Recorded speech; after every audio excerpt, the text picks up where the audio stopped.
Send Moose bomb. Moose gets bomb. Moose blows up. Welcome to Command Control Power, a weekly podcast hosted by 3 certified members of the Apple Consultants Network, drawing from over half a century of combined experience. We talk shop, interview vendors and colleagues, and share what we've learned while operating our technology consulting practices. This is Joe Saponari of SciMac, and my 2 co-hosts are Jerry Zigman of MacWorks and Sam Valencia of the HCS Technology Group. For the freshest content, a peek behind the scenes, and more candid conversation about running our businesses, dealing with clients, fixing tough technical issues, and everything else you love about Command Control Power, we invite you to join us on Patreon so you don't miss any of this great content. Go to commandcontrolpower.com and click support. Pledge monthly, and you can instantly subscribe to the patron-only shows right in your favorite podcast app. Once again, to join us on Patreon and get the latest patron-only episodes, visit commandcontrolpower.com and click support. We hope to see you there, and thanks for listening. Well, this is amazing, guys. We are approaching our 10-year anniversary. Fanfare going on, some confetti, the party. No, wait a minute. What do you mean 10 years? What is this all about? We started doing this show in 2013. That was a completely different era. I'm crazy serious. Talk. It's true. Yeah, it's true. Yeah, I remember talking to you guys about it individually at first. I think, Jerry, you called me one day and started to interrogate me about Lightspeed. Yeah, I was trying to hustle you. I was looking for a commission or something. I figured... That sounds about right. I went to this Lightspeed, what did they call them, Joe? Conventions? Conference. It was really a party. Like it was more about the drinking than the... But you had to sit through these long sessions. Right.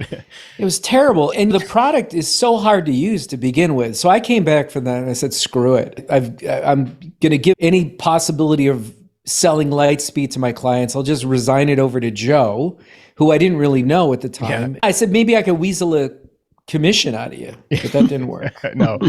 Yeah, he still owes you a commission. That. I mean, that also, the entire point of sale industry changed pretty significantly in the intervening 5 or 10 years after that, certainly after the iPad really became more popular. And I think Lightspeed was first to have a real foothold on the Mac in particular, but there were lots of other competitors that everybody knows really well today. Although I do still see Lightspeed out there occasionally. I'm always, and it used to really make me light up when I would see, I remember like I went up to go skiing, I think in Vermont or somewhere, and the store that rented all the equipment and sold stuff, they were using Lightspeed. And I was really impressed to see it in the wild. That was early days in that whole field. But yeah, that's what kind of opened up the lines of communication for MacWorks LLC and SciMac LLC in Connecticut.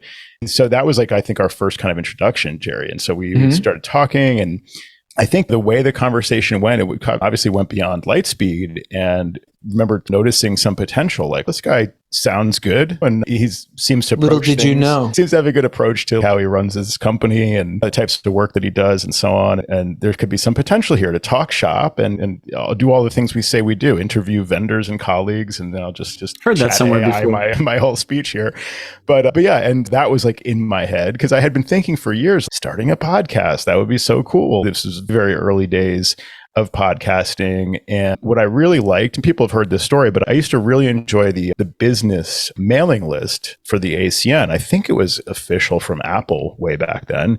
And people would talk about client issues and how to handle things and running their business and this and that. And I used to really enjoy that mailing list. And it occurred to me that take that and put it into a podcast format, and it would be even more accessible. And I think hold a lot of interest, certainly for me and hopefully for other people.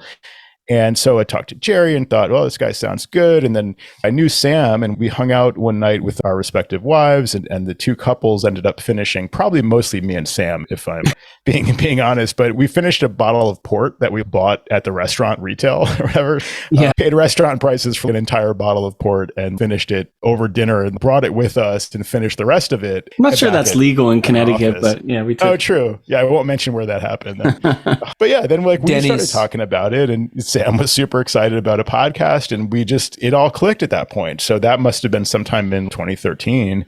End of 2012, maybe even. And yeah, in June 2013, we posted our first episode. So we are now approaching 10 full years of doing this show. It's pretty mind-blowing. Yeah.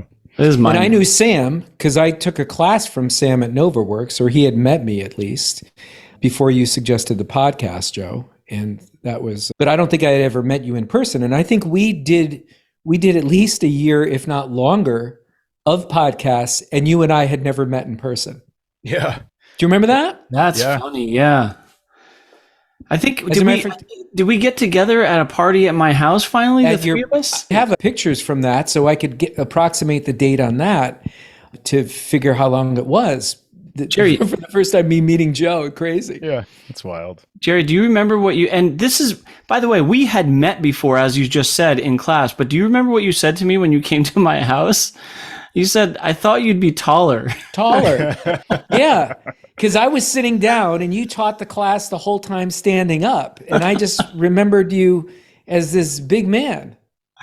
You were very disappointed as you towered over me when you walked in. You're not noticeably short, but I just imagined you being a taller person. You were tall in stature in many different ways. Good save. That's pretty funny. By the way, the traditional gift for the 10th anniversary is tin or aluminum. So we want you to send us your tin cans or send us a tin of tuna. Either one of those will work. And at the end of the show, we'll give you Joe's address. You're going to send those all out to Colorado. Yeah, it's true. We don't get a lot of fresh tuna out here. But yeah, that's an interesting gift. I was thinking more along the lines of like doing a commemorative T-shirt that we sell, maybe even at a premium to raise some funds for continuing the show over the next decade, let's say, or just a fundraiser in general. But yeah, sure, send us some tuna. That'll work. Or you Brits out there, aluminium. Please, is the traditional gift. So send us something that's aluminium. We should do like an aluminium like plaque in the style of the Apple. What did they call that? The developer awards and things like that. Or maybe somebody's 10-year anniversary at Apple. Like we could do something that looks like that, just etched into aluminum. I don't know. Where would this go? Yeah, I guess it just could rotate between our 3 home offices, maybe. Kind of like the Stanley Cup. All right, I can do that. Or the Heisman. Right. Yeah. Oh, Exactly. the Heisman doesn't rotate. The Heisman's one person. That's right. So I had an interesting, it's not even an I should have known this. That was a dumb move kind of situation. So I was investigating some issues on a client Unify network last week, and remotely we just check on them regularly. So some clients pay us monthly for that service. Other clients don't pay us monthly, but we still check up on their networks, make sure things are automatically updating, and check on any issues that may be reported, things like that. So this client pays us monthly, and we were reviewing the network, and I was noticing that 1 or 2 of the access points pretty regularly report being offline, but the client does not report any issues. So I don't know if it's really an issue or not, but I'm trying to get to the bottom of that. And I realized that this is an older network. It's just a residential client. And at the time, this is one of the first networks we installed. It was a USG3 gateway. And it's like a little tiny, so like the size of an old like Netgear switch. It looks like that almost, like a small 8-port Netgear switch or whatever. It has a WAN port, and then it has a LAN port, and then it has, I think, another port that could be configured as a LAN port, or I don't remember what it was supposed to be used for. But in this case, we configured it as an additional port, specifically like on the LAN, but it has to be configured as apparently a separate network. You can't just make it part of the same LAN. And we used it just for the cloud key. So one thing I noticed as I was investigating this was that some of the network devices were on a like 192.168.1. whatever network, and the others were on a .2. something. And I realized, okay, that's because there's these 2 different ports. In retrospect, I think it was maybe just the cloud key that was on a different LAN address. But then I thought that could mean that the access point sometimes doesn't reach the cloud key. And maybe that's why it's reporting offline, even though it's not actually offline. So I'm like, let me remedy this. Let me figure out a way to just disable that other port that we're not using, I thought, and just leave the one LAN enabled. And then, of course, I realized. Can I ask you, before you go any further, was this a Gen 1 cloud key? No, it was a newer cloud key. So we had replaced the cloud key at some point, but we left the gateway in place and some original access points. By the way, nice gateway, by the way. Yeah, I know. It's not great. And we probably would recommend at this point just a Dream Machine and a couple of access points. Sure. It's a large residence made of brick. There's multiple floors. There's an elevator in the middle of it. So it's like a high-end residence, but just one person occupying this residence and would like coverage throughout the entire building, but it can make coverage kind of difficult. You need some beefy access points and things like that. And at the time, this was over-engineered. It's you need the cloud key and the gateway and an access point and a PoE injector and all this stuff. Now, all of that would be replaced by the Dream router, probably. So I was thinking, let me try to simplify this. Let me see if I can change these to be on the same network so I don't have this .2 network appearing. And couldn't really get that working. I thought, let me just turn off this port, disable this port, and just re-enable it. So I basically just completely screwed this up. Long story short, I screwed it up. Yeah, I disabled the port that the cloud key was connected to. So then I sawed off my own leg, as the saying goes. I could not make further changes at that point. I had nothing to talk to. Oh boy. So I connect to the client's Mac, which was not being used at the time. Okay, the network is online. This is good. I didn't totally screw things up. So then I'm in the gateway locally. So I can actually connect to the gateway using the device admin credentials. And I tried to figure out if I could fix anything. And long story short, I couldn't. But there's certain things you can adjust in there. I forget what I tried to do, but it's very limited what you can do, like in the web interface of the specific device, in this case, the gateway. I'm not even sure if other devices have this kind of interface on the web.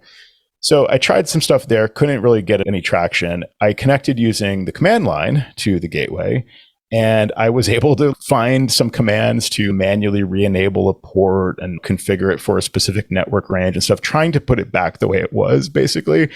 And realized that even if I were able to do that, then what would have happened was, let's say the cloud key says, oh, cool, I see a link. The port has been re-enabled. I'm back online. The cloud key would very dutifully reconfigure the gateway to just close down that port, because that was the last instruction I gave the cloud key. Like, as far as the cloud key is concerned, the gateway was not configured properly.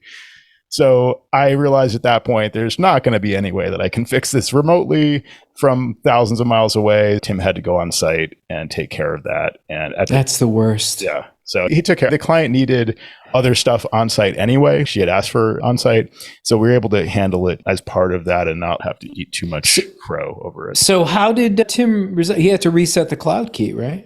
Yeah, I think he reset basically everything ultimately. So this is another PSA to save a local backup of the Unify controller backup, right? So you can go into the controller, you can go to the controller settings and click backup, and it will just simply quickly download a backup file. That works much better in the new interface versus the old one, I found. Right.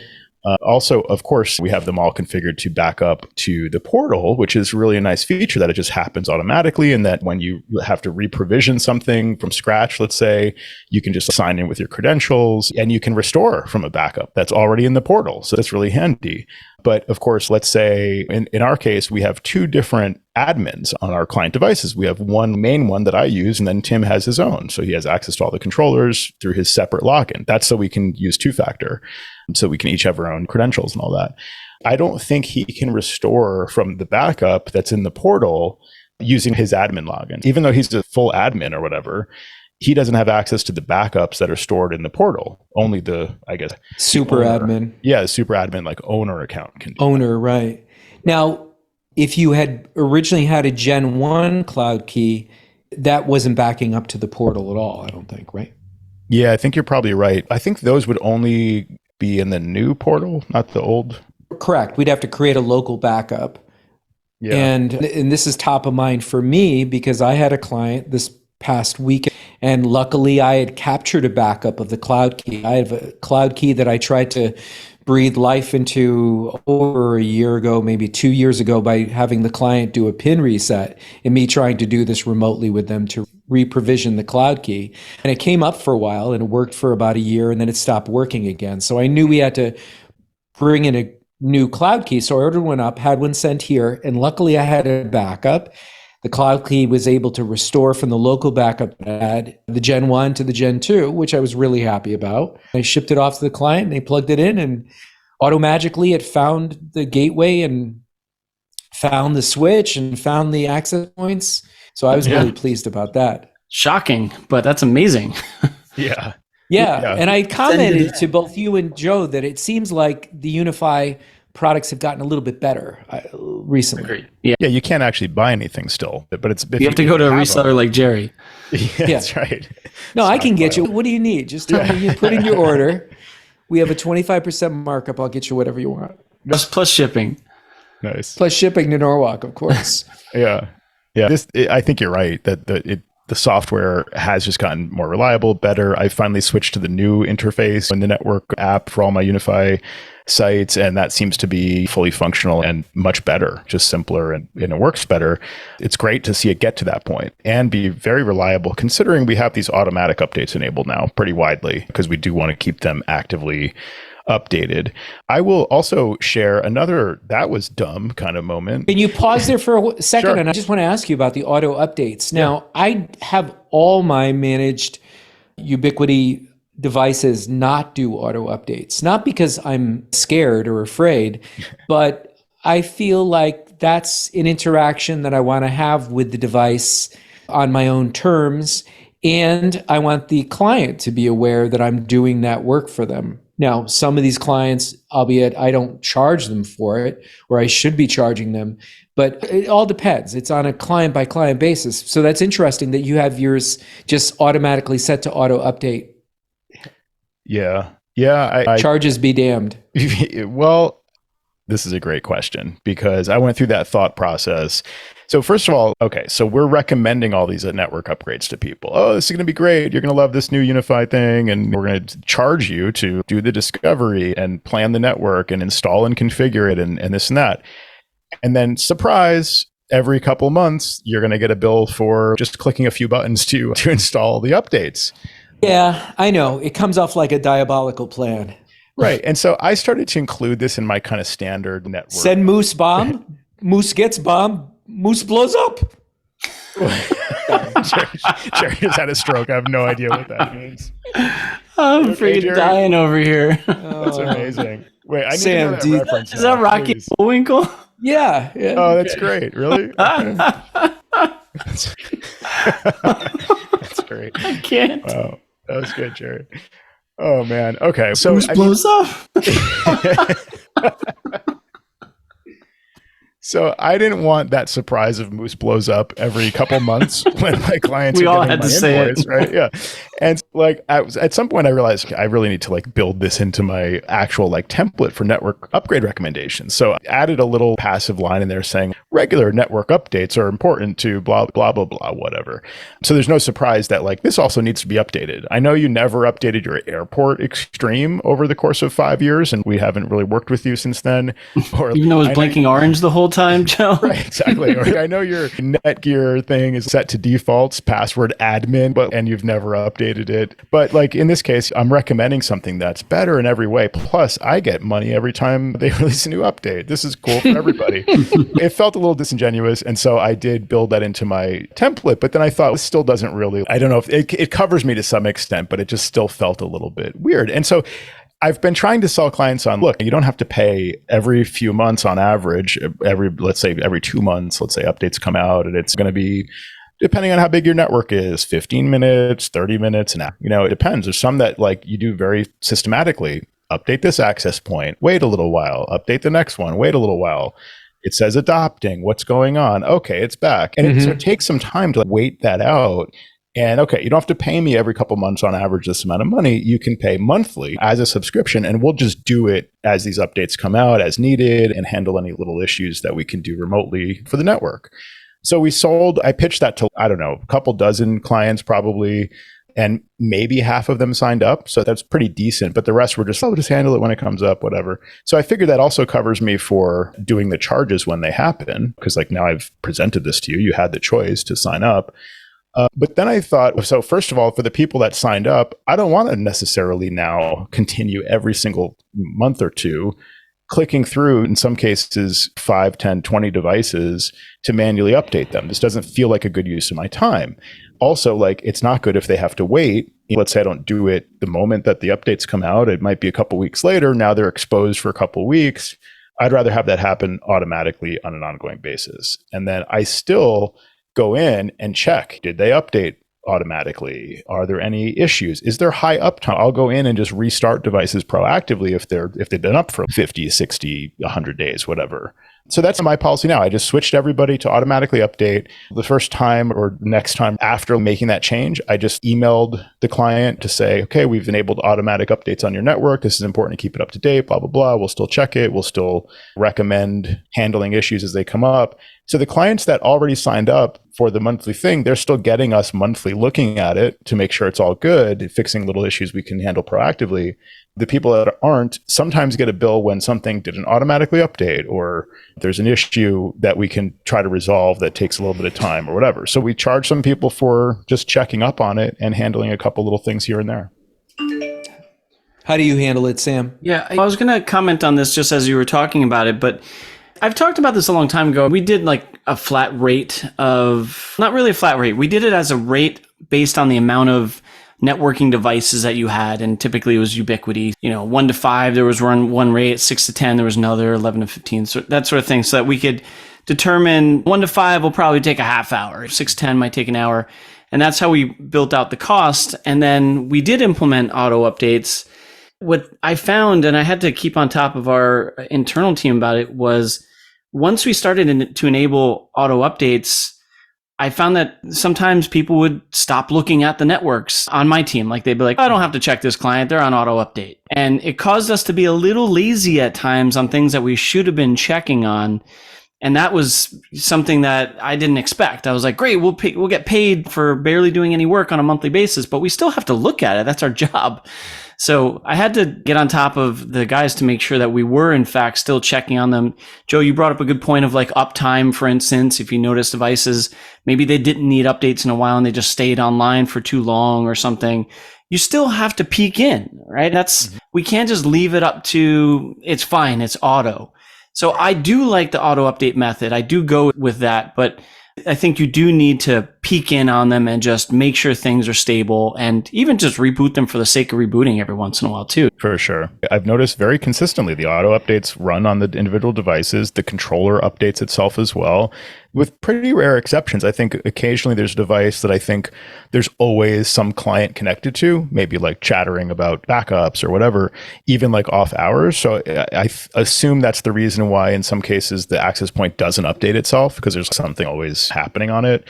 And we'll just do that manually. But yeah, I agree. I think it's better to find that balance of auto versus checking up manually and doing the sweep.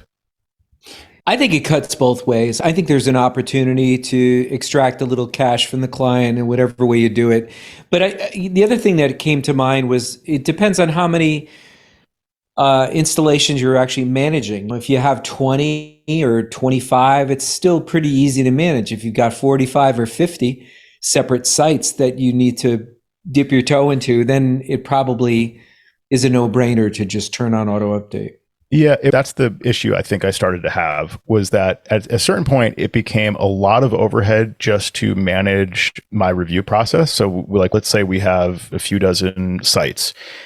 That means we have a few dozen recurring tickets in our ticketing system that pop up every month and say, check client A, Unify Network, right? And then, so I go in there and I do an initial check and I say, this was before auto updates, right? I'd go in and I would look at it and I'd say, okay, there's 8 access points that need an update. I see an issue that was reported a few days ago, but it looks like it's been resolved. I note the thing they used to give us, the 99%. Great. Oh, yeah. Like, okay, sounds good to me. A great is good. I don't know what 99, but the client meanwhile could complain like our Wi-Fi sucks on Unify. Well, it's 99%. It's great. Okay. So I would make a note of that, pointlessly make a note every month of that. But I would triage the ticket and look at that and make a note and say, okay, we need to update this. Then I would have a little auto responder thing, or basically write this to the client saying, hey, we need to update your network. This is going to result in a brief downtime. What would be a good time? And we're doing that for all these tickets and waiting to hear back from people. By the time we get through the batch of tickets from this month, it's the new ones are recurring already. So realistically, I probably could have done it every 2 months or something like that, had the tickets recur then. But anyway, it just became like so much overhead to do that. And I was just constantly finding a time to manually install updates on some client networks. it became too much. I realized that let the system do the updates automatically when it detects that things are not in use in the off hours or whatever, and just let that happen. And then I can go in. Oftentimes, just it's not going to interrupt the network to reboot like an access point that I see no one's connected to or whatever. So I can do some of that stuff where it needs to be done manually, just when those tickets occur still, and I can just schedule the stuff that needs to happen where there's going to be an interruption, like I'm rebooting the gateway or whatever, on the off chance I need to do that every few months or whatever. So it works much better this way, and I can still make the monthly revenue on just how we're overseeing the whole thing for the client and handling things proactively and just making sure things are pretty tuned really nicely, and occasionally charging a client for something that I need to intervene in. And if I don't need to intervene, I glance at the network, it looks fine, I move on if they're not paying monthly. Yeah.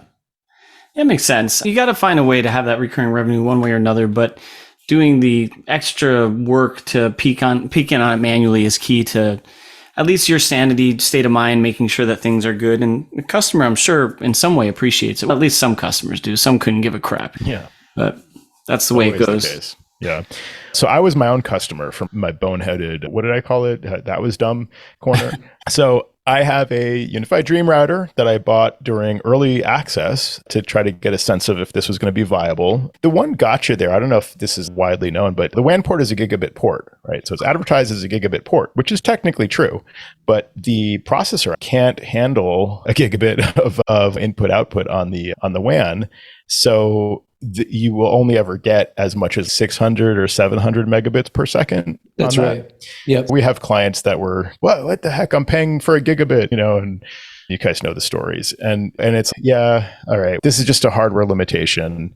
And I had one case where the client was arguing with me about it a little bit. Listen, this is just the way this is. Okay. It doesn't matter. Your previous connection before this was maxed out at 200 megabits. You're getting multiple times that. You haven't praised how fast it is. So obviously you don't even notice basically what the speed is anyway, above 100 or something like that. So I basically convinced the clients to stop caring. But I was like, if you want to care about this, you can just get the Pro thing, get a SE or whatever. Unified. Yeah, because that one goes to 11. Yeah, exactly. It was like, if you want to see this number on your dashboard of when you run a speed test, this completely artificial test, then fine. But otherwise, you're not going to notice. So anyway, it is a good system, and we've used it pretty widely now for just entry-level systems. And I wanted to have a little more experience with their Protect product, so the camera stuff.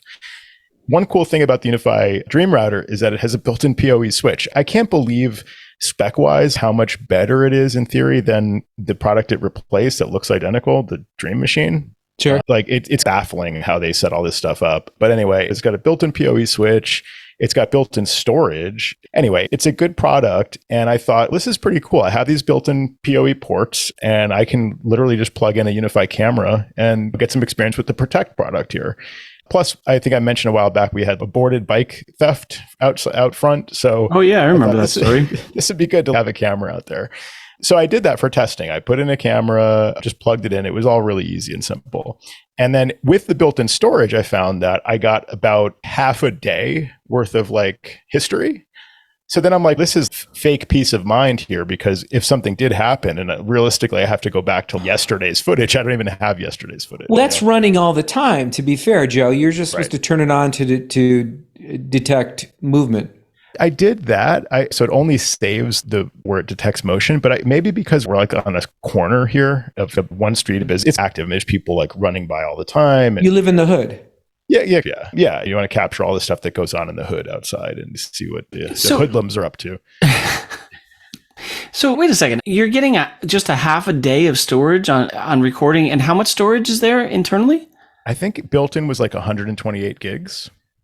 So I was pretty surprised. Yeah, that's still a little quick, man. Exactly. It's not a ton of space, clearly, but I thought a day, 2 days, maybe a few days even. That's what I expected. So I was surprised. Could you turn down the resolution on the camera? Probably there's more compression options or whatever, but certainly I could turn down the resolution. But then is it even usable at that point? Can you read a license plate or... No. Even with the top of the line cameras, they just came out with a product that will allow you to read a license plate. but that's something pretty Oh, new. interesting. Yeah. Read a license plate manually. I'm assuming the product you're talking about is more like automatic. Like it reads the license plate off I the car. barely know what I'm talking about on the Okay, show. now you're in good company. Please continue. Because I basically didn't know what I was doing at this, and I just thought I'll just wing it. I know this stuff. I'll figure it out. So also, some of the Unify stuff is interesting because if you do look for instructions, it's like surprisingly sparse. Oftentimes, like you'll find like a Google post from, or like you'll find a Google result in the Unify forum from 6 years ago or something. And that's not even the product I'm talking about. Or All right, but just for clarity's sake, I'll ask what I sometimes will ask a client. What are you trying to achieve here? So I was Longer trying to- recording times? longer recording. Right. So I knew how to achieve that. Using the same product. Using the same hardware. And what can you do? Can What you add can a you- drive? So I Understood. knew that I could install an SD card, and you can find that pretty easily. It needs to be, I think it was like an SDHC or whatever. I don't remember. I think they said it had to be 1 terabyte. I knew pretty much I wanted to get a terabyte SD card, which by the way is amazing that you can even fit a terabyte. I don't even know how they do that into that size card. It's tiny. And so I bought one of these for $100 magic. on Amazon, an SD card, and I figured I can just add it to my controller, and it supports that, and it would just recognize it, and it's all good. So I looked up instructions. How do you add the SD card and this? And I wasn't finding any good results. I found Unify's setup manual, which just has this. It's like an IKEA manual or something. It has like these pictographs and a big green check mark and a big red X and stuff. And I'm just trying to make sense of it, you know. Awesome. So yeah, that's literally what it is. So that's the extent of the instructions I could find. So I got this card. I ripped open the package, right, and I go and I take the little carrier thing out of the Dream Router. I put the little card in. I try to fit it, figuring out how it's supposed to be oriented. I stick the thing in, and it immediately shut down. I don't know if it was static electricity or like what happened, but it just completely blinked out, and I went offline immediately. And then I'm looking at the no internet connection boot up thing. So maybe my internet went down because I moved the modem that it's sitting on. So I looked at the modem. The modem looks fine. This is not good. I figured, okay, it just needs to reboot it. See, best case scenario, it sees the new card and it's okay, no problem. I'll just reboot and recognize that card and format it for you or whatever it was going to do.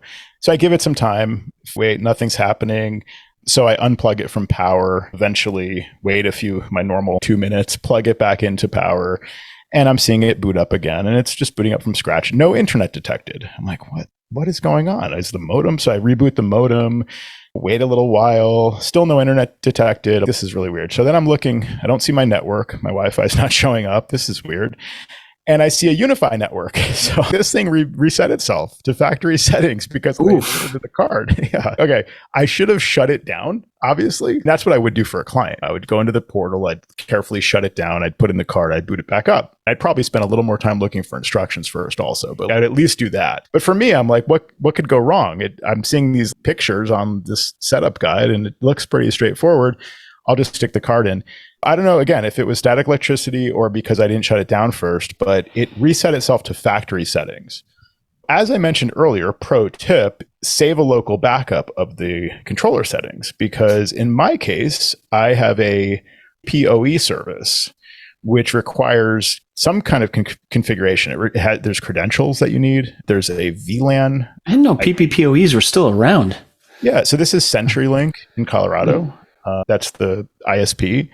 And they give you this modem router combo deal. And I had gone in there at some point thinking this would be smart to make this just a modem and let the Unify thing handle the actual connection. So it's like dial up. Like you need credentials for it to actually tell the modem how to connect to the service. So it does that. And that's all well and good until like you reset it to factory settings accidentally and it no longer knows how to get online. So you can't get to the portal to be able to restore the backup. So basically if the connection is PoE, controller backups in the portal are basically useless. Because you can't reach the portal. You can't reach the portal. So you have to reconfigure the thing from scratch. I guess I could have reset my modem so that it became a modem router and then the Unify could get online, which then the backup would have been assuming that the modem is just a modem.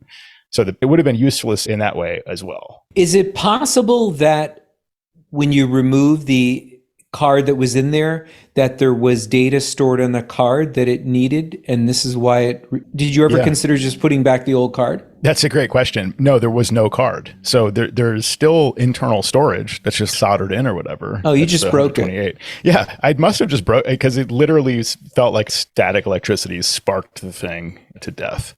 Wow. That's bad news, man. Yeah. So what's the happy ending to this? Yeah, I know. I'm Okay, waiting for one. So the happy ending is I call my ISP. I'm furiously searching my systems. I know I made note of these credentials somewhere. When I first set this up, I can't find the credentials for my PoE connection. So I call the ISP. We're closed, which I found really surprising. They closed at like 4 p.m. Eastern time. So I'm like, Wait, did someone answer and say we're closed? the recording said they're Oh, closed, okay. and then you wait long enough, and they tell you that you should really go online and try to get help there, and like all this stuff. And then eventually, I got to some kind of chat thing so that I could ask them through the chat, which thankfully finally loaded and worked and everything over cellular, obviously, just what my credentials were. So they were able to give me I think it's like a username and password, and I'm pretty sure it's a VLAN ID that you need to put in. And of course, Unify has those fields. You can select PPOE, you can put in a VLAN ID and the rest of that stuff. So then it worked. I just manually reconfigured from scratch to get it online, which then lets me get into the portal. And then I was able to restore from the backup then because I just figured I might as well. By the way, my footage never came back from prior to my half day of footage or whatever. Your half hour of footage. Right. Not a big loss of a squirrel running around the front of your house. Exactly. You know what amazes me, Sam, about this story is you know how Joe is with keeping copious notes on everything. He didn't even document his own credentials. I was Cobbler's shocked son. at myself. Yeah, exactly. I just thought this is so dumb, but okay. I wrote it down now, and I learned a lesson. You got it now. You got a sticky note under your keyboard, Joe? I looked on the modem too. I was like, maybe it's printed somewhere. Maybe I it's was gotta going be to something. ask you that if it was like printed on the side of the modem. Yeah, nope, no such luck. Oh man, it's always funny when we have those duh moments for us. I know I'm always calling clients out, being like, "What an idiot" or this or that, because when they piss me off, and then it's, oh yeah, that was me. That's all me. That's on me.